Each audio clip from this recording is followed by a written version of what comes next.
Welcome everybody to another episode of History Matters, and so does coffee. Joanne, take it away. Okay. Hello to everyone. Here we go. Fix my computer here, great. Hello to everyone. Joanne Freeman here. I'm a professor of history and American studies at Yale University, and welcome to another Thursday morning History Matters. I appreciate you all joining me. For those who are new, what we're gonna do, which is what we do every week, is I'm gonna talk for about a half hour maybe about some kind of document or event or person or something about the past that I find interesting and exciting, but also importantly revealing. And I'll talk about that and how we look at that, and then I'll flip things on its head in a sense and bring us to the present and show how that skill and that understanding can help us understand ourselves better today.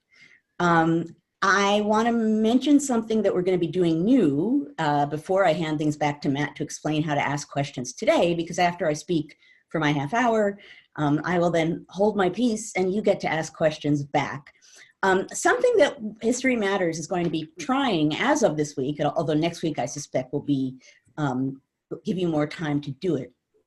You know, my experience in being on Zoom, as I'm sure so many of you have been, for the past weeks, and particularly a public program I did yesterday, really keeps driving home again and again the fact that as strange as it is for us all to be sitting in separate rooms talking to our screens, the fact of the matter is this kind of technology allows people to engage in conversations across great distances.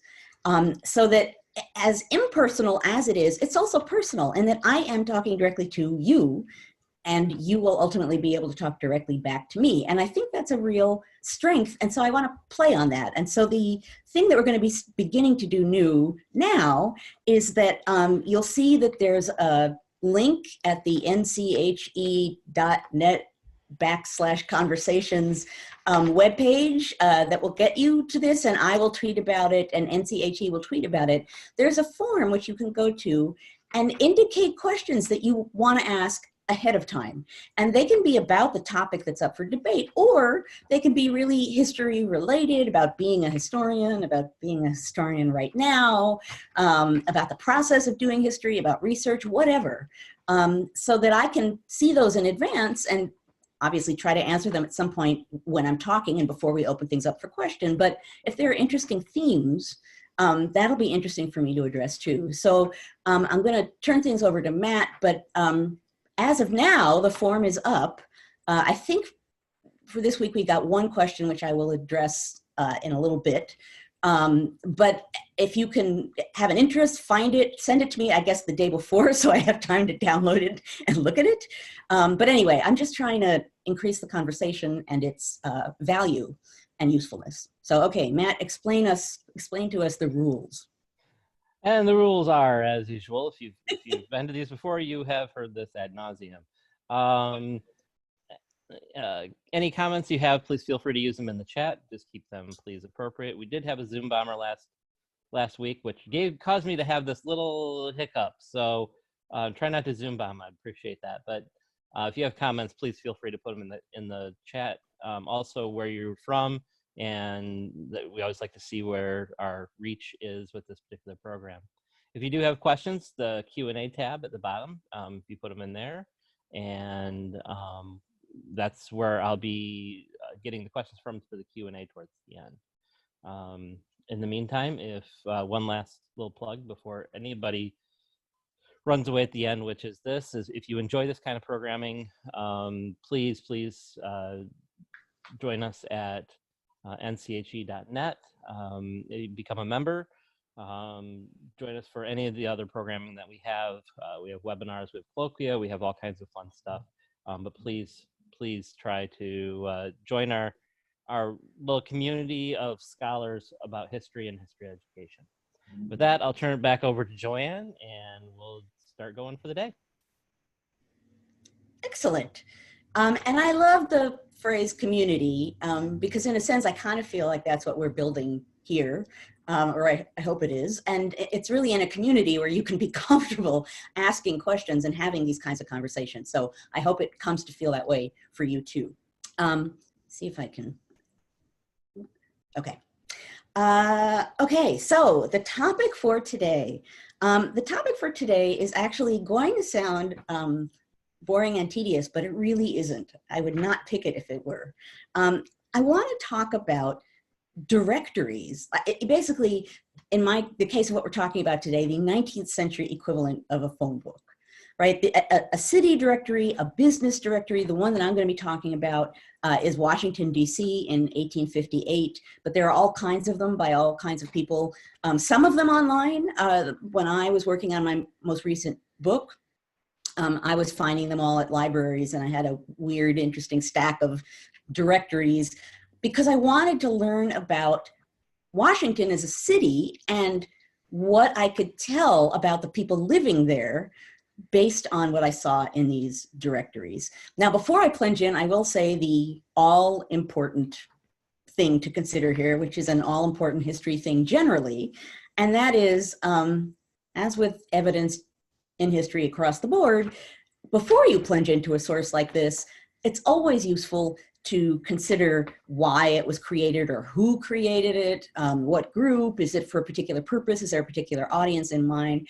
All of these things, if I were going to be using this as a very specific historical source, I would need to know all of that information before I plunged in. And when I turn to today, you'll get a sense of why that's true. But that's always important. You can't judge all information as being objective. You have to assume that you don't know if it's subjective or not, and if it is subjective, you need to know what those subjectivities are. So that's even true of phone books and directories, and you'll see why shortly. Now, in the case of the last book I did, The Field of Blood, Violence in Congress and the Road to Civil War, I knew ultimately that I was writing about violence, but what I really wanted to understand was, what did it mean to live in that city, and how did living in Washington shape the lives of these congressmen? So one of the things that I did was I thought, oh, okay, what if I look at city directories and I can, initially I just thought in a very straightforward manner, where are the boarding houses? Like, where are congressmen living? Some lived in hotels, some lived in boarding houses. So where are the boarding houses, and are they close to each other, and how close are they to the Capitol? And that was a really basic thing I wanted to find out about, who's near who and if it meant anything. But in looking through these directories, one of the things I discovered was, wow, were there a lot of drinking establishments, like a lot.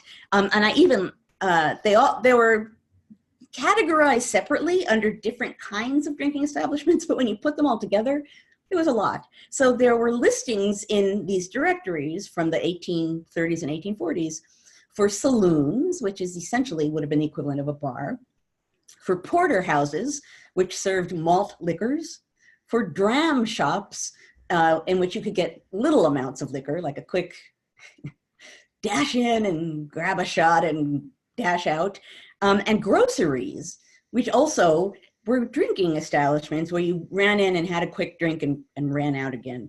I didn't, if you'd asked me, I suppose I might have said, surely there are many drinking places in Washington, but the sheer number of them really surprised me. And then, of course, I looked at a map and plotted where they were, and not surprisingly, there were a lot of them close to the Capitol. Even better, in letters and things, when I would see someone say, Mr. Smith and I went to Jenkins to talk this over, I then knew that Jenkins was a grocery. So went to Jenkins to talk it over was, we went to a bar to talk, right? So even that basic information, you know, boarding houses is what you expect to find in a directory. The amount of alcohol, what it told me about how Congress was working, and then even more than that, what it told me about the city and about drinking generally, which was a real problem inside and outside of Congress. All of that was really revealing to me, and ultimately, the second chapter of that book is shaped enormously by these directories. Now, looking through the one, and I have a bad photocopy of it, get it over here. My bad photocopy is here. There's one that I'll offered a link to on the NCHE.net/conversations page, so that you could go online and see a similar one. It's from a slightly different year. But I just want to mention some of the things that you can see again, about Washington, about the United States, about the people there, about society, about its values, just by leafing through a directory. So one of the first things I did in preparation for today was I went literally, first of all, the first 30 pages or so are advertisements. So that tells you something right there, right? And they're fascinating. I mean, really fascinating to see what's being advertised, how it's being advertised, what is considered to be important in purchasing something, the things that are being, that are clearly necessary that we might not assume are necessary. So even that in and of itself is a whole process of education. But even beyond that, I looked at the table of contents just to see what categories were listed. That alone said a lot. So for example, there was a category of listings called associations. There was a category for clubs. There was a category for societies. They were slightly different, but all very similar. And in a sense, what all of these many listings were attesting to is something that's really true about the first half of the 19th century, particularly. And that is, it was the great age of these clubs and societies. America was growing and diversifying, and cities were growing, and people increasingly in cities didn't necessarily know each other. And you had these clubs and societies and associations in part forming so that people could create groups and create, in a sense, like I was saying before, their own communities, and if they wanted to address specific concerns. But one of the noteworthy things about the United States in this period is that it's a society of societies. That's that's not a direct quote, but when de Tocqueville did his tour of the United States in, I think, 1831, that was one of the things he noticed. It's like, wow, there are a lot of these clubs and societies. The United States is so vast, but it's broken down into these little pieces that are really important to people, to their identity and to what they can and can't do, and who their we is. So you certainly can see that in looking at this directory. A couple of kinds that struck me as being particularly interesting. These two are kind of opposites. So there were a good number of temperance societies, which gets you to the flip side of all the drinking establishments I was talking about, right? Drinking was an issue. Temperance was a real cause, that there were temperance societies. There was a Congressional Temperance Society, which didn't do really well, but it existed. But there were all kinds of temperance societies, cadets of temperance, sons of temperance. That tells you a lot too about what people are concerned about and what people are perceiving as a problem. But there was also a society called the Merry Bachelors Club, which does not sound like a temperance society to me. And I just love the fact that that's what they called themselves and that's what they listed themselves. The Merry Bachelors Club, we can just imagine. There were multiple Colonization Society listings. The American Colonization Society is a major one, but there were others listed as well. These colonization societies were essentially formed around the idea that it would be best to send free African Americans to Africa rather than have large number of free Black people living or being emancipated in the United States. It was a popular cause at the time. It somehow felt enlightened, but self-serving at the same time. So it was like this weird medium place on the issue of slavery that really wasn't. But I think it was a conscience-soothing way to deal with what they considered to be the problem of slavery. So that's interesting to see here as well. There was a listing for a military asylum, and asylum and hospital, I think, were kind of interchangeable. But there was a listing for a military asylum, which just sounds like a military hospital, a VA hospital, which does not sound interesting. But what was interesting about this one is that somehow, for some reason, the directory saw the need to explain why it was there. In the 1858 directory, it was new. And so Mr. Boyd decided he would explain why it's there and what it's from. And the way that they described it is, well, a good amount of prize money fell into the hands of the American Army during the Mexican War, and they tried to figure out maybe how to dispense it to soldiers in the Army, but that didn't seem practical, so they decided, okay, let's build a military asylum. So what a weird thing to list. And then, of course, prize money falling into the hands of the American army, that's an interesting statement. So if I were casting about for things to look at, depending on my interests, that sounds interesting. What does that mean? How is prize money falling into the hands of the army? Falling. Okay, how really, where was it coming from and how was it coming to them? Interesting topic. In this business directory, there actually is a listing of people, living in the city at the beginning. Mostly, I think, mostly people who have a business in some way, but not all. What's interesting is that when possible, people are listed by their name, their job, if they have one, and their street address, right? That's the information that they have. But in and of itself, you can go through and see who are the lawyers, who are the clerks. What I found interesting is women. Okay, so there are far fewer women in this directory than men. The women that are there are either business owners, so there were a lot of teachers, milliners, seamstresses, people who ran a boarding house. That was pretty much all of the jobs listed for the few women that were there. The other category for women, though, that was fascinating was widow.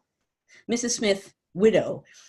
So in a sense, what you're seeing in this directory is women who have an individual identity, either as people who are working a business or as people who don't have a husband who is playing the primary role. Those people are counted individually and included in this directory, which again, tells you something really interesting about that moment and about women in that society and how they're viewed and how they're valued or not. Tells you also that there are a lot of people who aren't there. And that's always an important thing to think about. When you're looking at any historical evidence, you look and see what's there, you pull at the evidence, and then you try and think about the silences, right? And who isn't there, who is not listed. So this is a very small category of women. I did not look in this directory to check about race, but I suspect it's mostly white men. So again, who's not listed, who is listed, what does that mean? That tells you a lot about values. The other interesting thing, of course, is that looking at a directory really places it in time, and I'm going to come back to that when I talk about the present. So there are listings in this directory for blacksmiths, carriage builders, ice dealers, stages, steamboats, right? It plants you very concretely in a moment in time and shows you what people consider to be important enough to be in a directory. So, I think I worried when I thought of this topic for this week that people would think directories, oh my gosh, we've had all these great documents in past weeks. This is going to be, really not interesting at all. But I find directories fascinating, partly because of the surprising information that can leap out at you. And as always, I talk about this almost every week, get you down on the ground with the people who you're studying in at least some way to give you a sense of the layout, the landscape, and to allow you to at least begin to think about what it looks like and what that means. Placeness, is a vital form of historical evidence. I talked in a previous week about how emotion is an important kind of historical evidence. That's true for, just placeness, which I know is not a word, as well. So, when you're trying to reconstruct a people or understand a people, creativity, contextualized creativity is vital. Okay, so as I said, I've posted a link you can look at. In my case, I have a really bad photocopy, but the link I've given you shows the actual directory in color, so you can leaf through the pages. It's actually really interesting to look through. So I just, I recommend browsing a 19th century directory in your free time, and I bet it would be a useful teaching source for any number of reasons. And always great to have a primary source that is kind of in its primary state that students can get their hands on, so to speak. I want to turn for a moment now and talk just a little bit about two modern directories. So I wasn't being historian-like when I went to find some modern equivalents today. I actually went online and searched a little bit on, Washington, D.C. directory, and just looked to see what came up. I want to talk about two, not because they're representative, but because they're revealing. So one of them that I randomly found was actually a directory created by the Chamber of Commerce, which of course is an interesting fact to know because it explains why so much of it is business focused.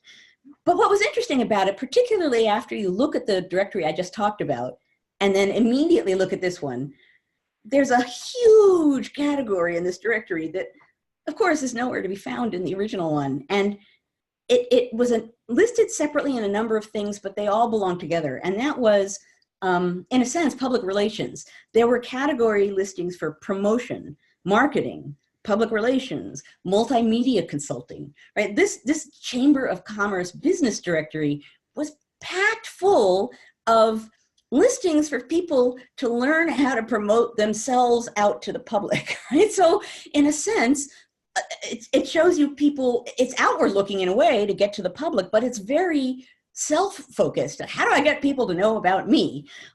Is it a new, logical, but really striking kind of category of listings in this modern directory? There was also a category for disaster recovery, right? That was a new category. It's a logical one, more logical all the time, but again, striking in that it appears here, certainly was nowhere to be seen in the 19th century.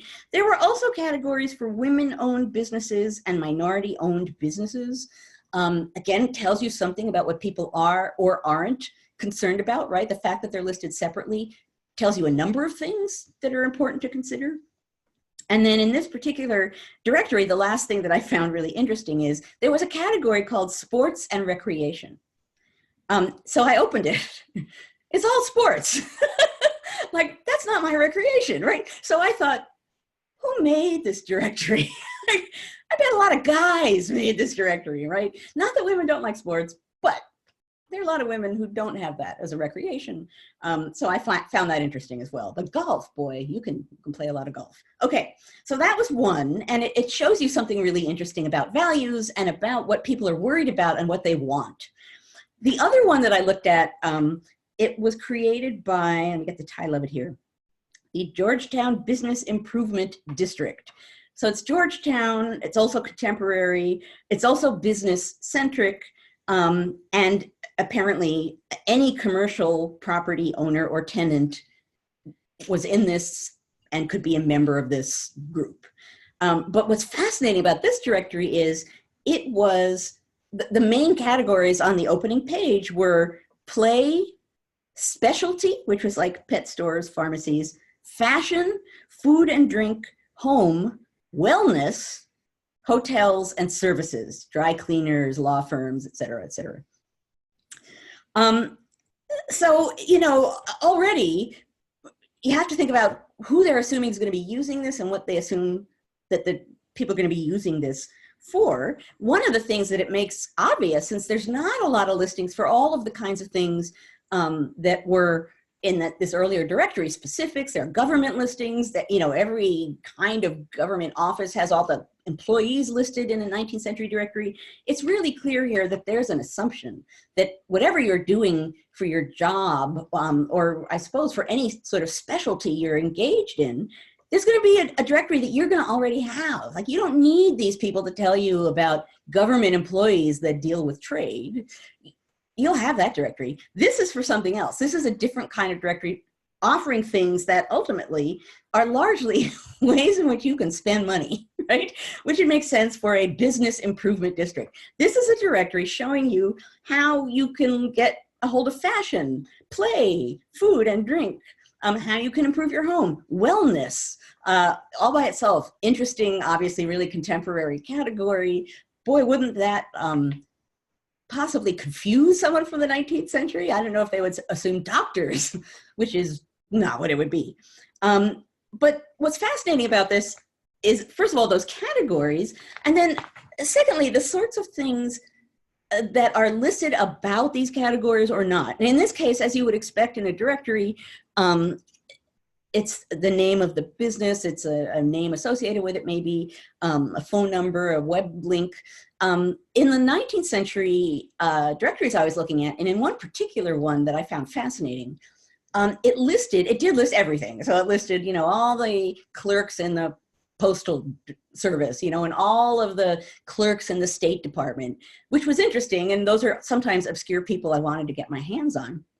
But in a lot of the cases of these listings, they would list the person's name and then the place they were born, which I found fascinating. And I came up with two ways of understanding that. First, it's a period when, in Washington at least, people come to Washington and then leave. So in some sense, they're trying to anchor people down. But part of my interpretation of it was, this is during a period of extreme sectionalism. And so knowing where someone was born was a way of thinking about sort of really where they were from and where their loyalties or interests might be. What an interesting piece of evidence, right? I'm like, where born? First I thought it was where they came from, but it wasn't. And that is a really great example of a kind of evidence that as a historian, it strikes you, you know, you think to yourself, why do they need to know where the clerk in the postal service was born? It's like, oh, well, you know, they talk a lot in their letters and actually in congressional debate about people being Southern born or Western born or Northern born. That's an important category to them. And that's why, because it tells you about loyalties, regardless of what they say. It kind of tells you, or people are assuming, tells you about who people really are. Boy, that's a way in which a directory shows you something that you really would have a hard time getting your hand on in another way. I mean, in this case, I saw that, and then I noticed all of the times the language being used in debate and in newspapers and everywhere else of people saying Western born, Southern born, Northern born, and I suddenly realized that that's a really important category. So I'm going to stop in a moment because I want to open things up to questions. However, obviously, in a way that we don't necessarily assume that we might take for granted, but particularly as with many of the other weeks in which I've been doing this, in a way that I think is useful for the here and the now, finding ways to get at who the United States is, where our interests are, what our values are, what kind of a society are we, right? The fact that there are a bazillion different directories and that there are 1,000 different categories. And, you know, we have all experienced, and certainly I have, trying to find the right person to address when you have an issue, any kind of an issue, not even just with a company, but a public-minded issue about something having to do with your city or your government. Good luck. So, you know, these directories tell you something about what a person in our society at this point faces, what we address, what we value, and what we don't value. And again, we're living in this moment where emotions are running high, information is flowing all over the place, and a lot of that information is false. There are all kinds of motives being attributed to people. The outcomes matter enormously. It's always useful to, number one, and I've talked about this before, carefully consider the evidence that you're looking at, to think about the context, to step back for a moment and then think about what it tells you. If you're swept up in the emotion of something that someone says, before you get swept up in that emotion, step back. Ask yourself, why is that emotion coming out of this? What might that person be trying to get or get out of you? What is the purpose of it, and what does that tell you about what's going on? Allow yourself to think. And I think looking at kinds of evidence that seemingly are not evidence, and a directory is just an extreme example of that, can also be an important way of getting at values and realities of what's going on in the present. You know, a very different but equal example would be if you're looking at government documents, looking to see who memos are sent to, right? So of course we all look at, you know, they're posted all the time on news programs, you know, government document online. Okay, but you could look and see who is in the, you know, to category in the also send to. That might tell you something. There's any number of seemingly trivial everyday things that might end up opening a world. And nowadays, finding information, evaluating information, and getting under the surface of events, since the surface is so confusing and sometimes deliberately deceiving, that's really important. So this is, you know, I've talked before about a toolbox. I'm providing you with a sort of historian toolbox of ways to evaluate the present. This is yet another thing to put into your toolbox. Now, two things. One is, of course, those of you who are new here, every week, and I've thus far managed it successfully, I try to have a mug, since this is History Matters, and so does coffee, because coffee matters to me in the morning, anytime before noon. I try to bring a coffee mug that relates to, I just saw someone say, the mug, here it comes. I love the fact that you guys appreciate my mug choices. Anyway, so I did go and dig around, and I'm gonna run out of mugs, so I'm gonna be online like buying mugs soon. However, this is the mug I chose for today. It's the City Club of Idaho Falls, right? I went there. They gave me this when I gave a talk. And I was speaking to the City Club of Idaho Falls. So I talked about all the associations and clubs and et cetera. And I gave a talk to one, and they gave me a mug, which I am very proud to have. Thank you, City Club and Idaho Falls. So I felt very proud of myself, because this is like directly like on target. Like I said, I'm going to be all like Googling mugs at some point. I still have more, but at some point. And a lot of my mugs are not where I am right now, and I can't get to them because I'm locked down. So that's frustrating too. Okay, so that's number one. Number two, I just wanted to address before we open these up to questions, is someone did send an advanced question. Actually, let me look here. I want to say it's Katie Boland in Milford, Connecticut, who I know you're on Twitter too.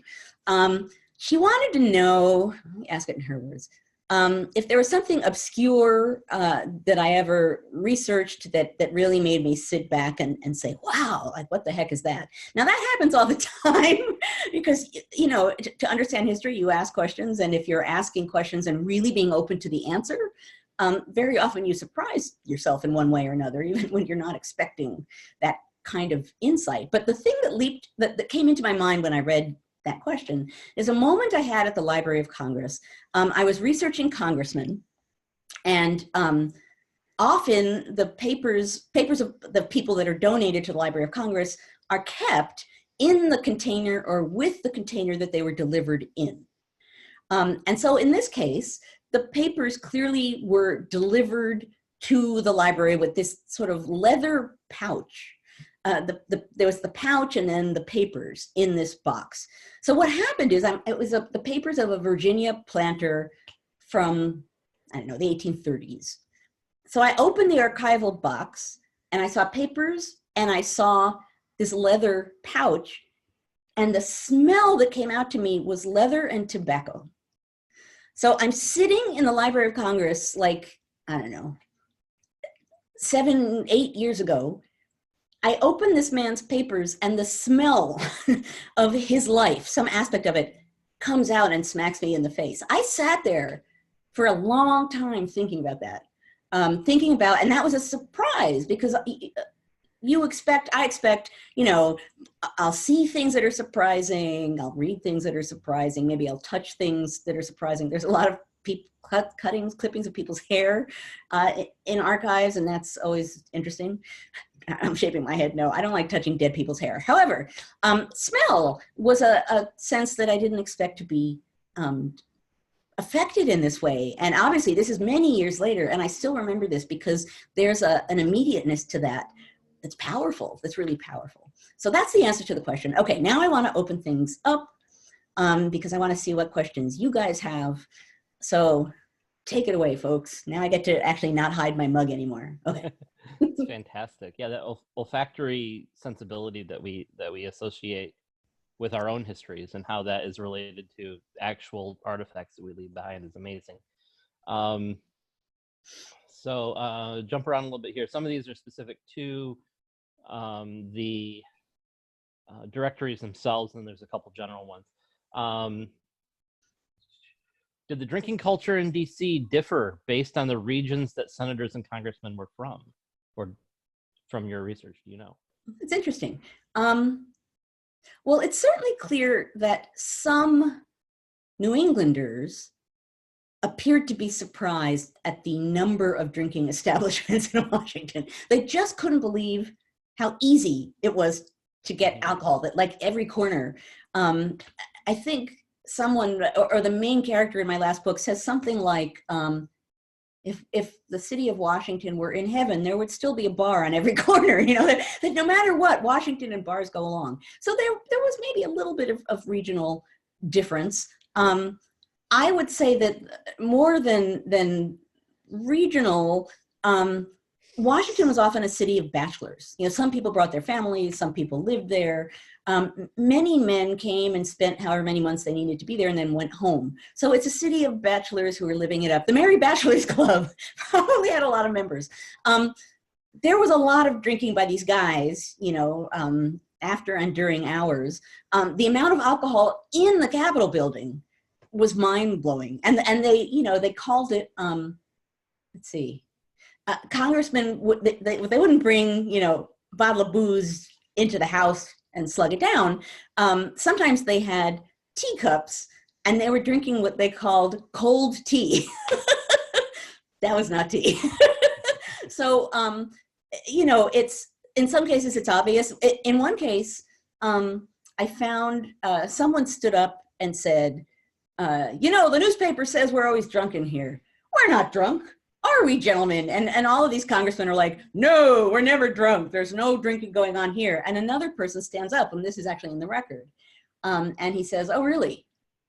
Let me name to you some of the places where just in this building you can get alcohol. And he names like the basement and the clerk's office and the draw in this guy's office and the post office. And he begins to name all of the places that you can go. And of course, he's then shut up because that information shouldn't get out. But there were some regional differences, but I would say more than anything else, being a bachelor in a society of men, and which you're engaged in political talk, and for some people that was the entertainment of the time. That was part of what helped to make drinking really popular. That's fantastic. How much? I'm not sure. I apologize. I skipped a question here. So regarding the roles that were assigned to women in the 19th century directory, what was the legal status of women in DC at the time? Was coverture still in effect? If a woman was listed as a business owner, does that mean she was unmarried? Well, so the useful way to clarify that for sure, for this particular year, would be to go look at census records, right? And to see who women were and how they were being accounted for, and how many, you know, to get a sense of women in the census records versus women in this directory. I don't absolutely know for 1858 what's true about those specific questions. But had I, again, been using this as a very specific historical artifact for research that I was doing, I would want to compare a census near this time period with this and get a sense of what was similar or different and where there's striking similarities or differences. And that kind of comparison, even if I didn't go look up these very logical questions, would help me understand the answers to them. Okay, excellent. How do you think the process of digitizing records has affected the choices of what gets preserved? Oh, that's really interesting. Well, so I think the digitizing resources, I have a very mixed response to that. So on the one hand, accessibility is amazing. The first book that I wrote, Affairs of Honor, came out in 2001, and I traveled all over the country going to archives. I used microcard, which was like, you know, a little tiny version of a newspaper page, which is impossible to use. There wasn't a lot online that I could use. And so the research process was, you know, arduous. The book that I finished just 2 or so years ago, it was almost entirely online. I still went to archives because I love going to archives, but I couldn't have done it without digitized sources, because I could do things. I mean, it amazed me. I could sit at my desk, I could read the record, I could see a moment that seemed fishy to me. You know, the conversation became unpleasantly personal at some point. I could go to a newspaper and see if anyone talked about what happened at that moment. I could go to Google Books and look up to see if there was a memoir by the men involved in that unpleasant conversation. I could do amazing things just sitting at my desk to take apart that moment. So that's amazing. However, a lot of the process of historical research is serendipity, right? It's asking smart questions, thinking about the answers, considering context, but some of it's serendipity. And the problem with digital databases of sorts is partly what this question suggests, which is what the heck's being preserved and what isn't. So, you know, we have to think about that. No one's going to tell us what the biases are, but it's an important thing to consider with digitized archives or in any archive, right? What's being collected there? Kind of like directories, right? What is there? What isn't there? And that matters. But the other thing about databases is the glory of them is also the vulnerability, the flaw. If I go to a database and I look for honor as a word being used, I will get, I don't know, let's say I'm a newspaper database and I want to see how they're talking about honor. I will get 300 listings for honor, and I can happily click my way through. Now, what I'm not getting, number one, is, or I have to look for it, and it's easy to not do that. Where on the page are they listed? Are they, you know, front and center? Are they in a headline? Are they, you know, is it an advertisement? Is it, and all of those things are available, but to do that, sometimes you then have to open the page and look at it and compare. It's very easy to look for something, get findings, and then create what my graduate advisor called database books, which are just asking for things and then just talking about the answers. The other thing is, when you ask for something in a database, that's all you get. So many things that are in my books or in any of my research are things I stumbled across. This gets back to the original question. Things that I stumbled across are like flipping pages or picking up the wrong book, or, you know, this is interesting, I wonder what this is. And then lo and behold, it actually relates to what you're doing. So I would not surrender the ability to use databases, but boy, you have to think about how you're using them a lot and think about what they can and can't do. That's wonderful.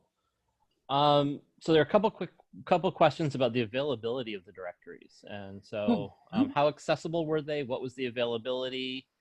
Who were they given to? Who had to pay to be in there? How much did they pay? All that kind of good stuff. Can you talk a little bit about that? Yeah, on this one, I'm summarizing 4 questions there into one question. So, but it's good. It's good. This one, the price is $2, which is not cheap. That won't tell you who's buying it or who's not buying it, but it does tell you it's not like they're handing them out, right? You have to go, you have to pay $2 to get your directory, and, you know, that's a sum of money.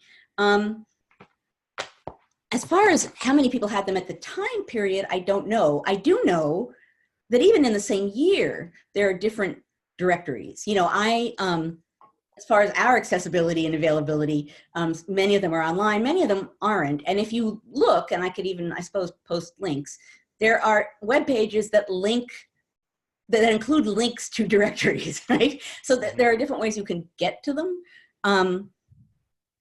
But I think, generally speaking, you can't assume, kind of like when you look at pamphlets in the late 18th century, you look at a pamphlet and you're like, it was a pamphlet, it was out there, people were reading it. It's like, well, most pamphlets, they cost something and they had a relatively elite and somewhat limited readership. It's a good question. It's one of the context questions that you have to ask about directories as well. Okay. I think we have time for one more question. And this is from Nick, I'm going to guess Heggie. Joanne, what advice do you have for someone who is beginning their master's degree in history and just beginning to think of possible theses topics? Thank you. Okay. Well, one thing I can tell you is a thing that I tell my students sometimes, and it's going to sound random, but particularly at the beginning, I think it can be useful. I sometimes tell my beginning graduate students to go and rummage around in primary sources related to a topic they're interested in. Not even yet asking questions, but just what does this say? What does it sound like? What does it feel like? What am I finding here that's of interest? I had a student many years ago who asked me that question, and I said, go rummage around. And he wanted to write about, I guess, soldiers, Continental Army soldiers, and he found all these pension records, right? Those are interesting documents. So he came back and he was like, oh, wow, these pension records, now I see that X, Y, and Z. So although he still had to devise the topic, I think giving yourself the chance and even the fun of rummaging around a little bit to see what's out there, and to see, again, this gets back to, is it Katie Boland? Yes, Katie Boland. Question, seeing, what's out there and what surprises you or strikes you, and then seeing where that takes you. It's random, it's needle in a haystack. You can't do that expecting to emerge with a brilliant topic, but you can begin the process of opening a landscape to yourself by jumping into some primary sources and just seeing what they seem to tell you. Then, of course, you have to go and research if they're actually telling you that. But I think, and certainly the kind of history that I do, which is political but cultural, that's really what I have to do with any project, is I have to really swim in sources from my period and understand the language and the words they use and the culture of it and the shoulds and should nots and the pacing and all kinds of things, which I can't look up in a book and which, I kind of have to get a gut feeling for. It's fun to do that, but I think there's a usefulness for it if you're starting out and you're trying to figure out an angle. The sources might give you topics or angles or surprises that lead you in a direction. So I know that's not like, do these 3 things, right? But I think that can be surprisingly useful information. Yeah, and I'm going to indulge again. I'm trying to be too self-indulgent with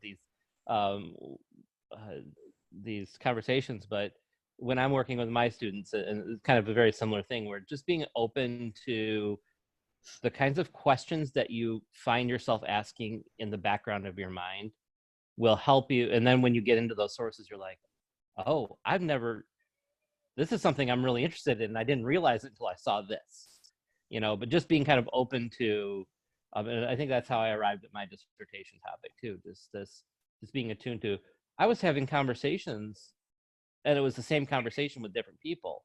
I didn't realize it until I got to that point where it's like, oh, this is what I'm really interested in. And so, actually both my first book about the sort of grammar of politics and national government, and my most recent book about congressional violence, both of them, and my first book was my dissertation, both of them were created because I was reading evidence and saw a pattern. Yeah. And the pattern was interesting to me. My master's thesis was the chapter of Affairs of Honor that was about political gossip. And what I did was I was rummaging around. I wanted to understand kind of the logic or reality of ground level politics among the elite in the 1790s. I'm reading people's papers and I'm flipping through the pages of, the Jefferson papers and the whoever papers. And I kept seeing references to things like, I heard of Mr. Thus and such, that whatever, or I planted this here, or I gathered this piece of information, and I realized they're talking about essentially gossip and using it politically. That became my master's thesis, which I had no idea it was there until I saw it in these letters. Then, of course, I went to my graduate advisor, Peter Onuf, and I said, it's really weird. And he said to me, that's your master's thesis. Yep. So you need an expert to sort of push you need a good mentor to say. Mentor. But anyway, that's a good question that started us down this road. Oh, that's fantastic. And I thought that was a good one to end on for the day. There's lots of other great questions. I tried to summarize the ones that, and of course we have the comments and everything as well, but just thank you. And I'll turn it over to you to close it off. And exactly. That's what I want to do is sign off and tempt you to come back. I actually am still deciding what I'm going to do next week. So it'll be posted shortly the next couple of weeks. I'm deciding what kind of evidence to have and what kind of things to talk about you with. And sometimes that's inspired by what's happening in the news, because there's so much happening in the news. But anyway, I really encourage you, come back next Thursday, 10 o'clock in the morning, Eastern time. These are great to me because they're live, because I don't think I necessarily ever sound like a professor speaking from on high, but I'm sitting in the corner of my one-room apartment talking to you about history and saying things that I feel passionate about and that I think are important to know. And that's, to me, extraordinary. So I hope you'll come back. I want this to keep going, and I want the information I'm tossing out there that I think is useful and important, even in the moment that we're in, to spread around. So come back, bring more people with you, and I will see you next week. Thank you.